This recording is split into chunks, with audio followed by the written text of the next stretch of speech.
جس جنت کا پرہیزگاروں سے وعدہ کیا گیا ہے اس کی شان یہ ہے کہ اس کے نیچے نہریں بہ رہی ہیں، اس کے پھل ہمیشہ باقی رہنے والے ہیں اور اس کے سائے بھی۔ یہ ان لوگوں کا انجام ہے جو متقی ہیں، اور کافروں کا انجام دوزخ ہے۔ اور جن لوگوں کو ہم نے کتاب دی ہے وہ اس کتاب سے جو تم پر نازل ہوئی ہے خوش ہوتی ہیں، اور بعض فرقے اس کی بعض باتیں نہیں بھی مانتے۔ کہہ دو کہ مجھ کو یہی حکم ہوا ہے کہ اللہ ہی کی عبادت کروں اور اس کے ساتھ کسی کو شریک نہ بناؤں۔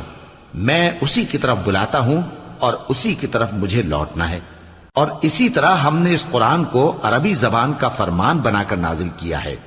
اور اگر تم علم آ جانے کے بعد ان لوگوں کی خواہشوں کے پیچھے چلو گے تو اللہ کے سامنے کوئی نہ تمہارا مددگار ہوگا اور نہ کوئی بچانے والا۔ اور اے نبی، ہم نے تم سے پہلے بھی پیغمبر بھیجے تھے اور ان کو بیویاں اور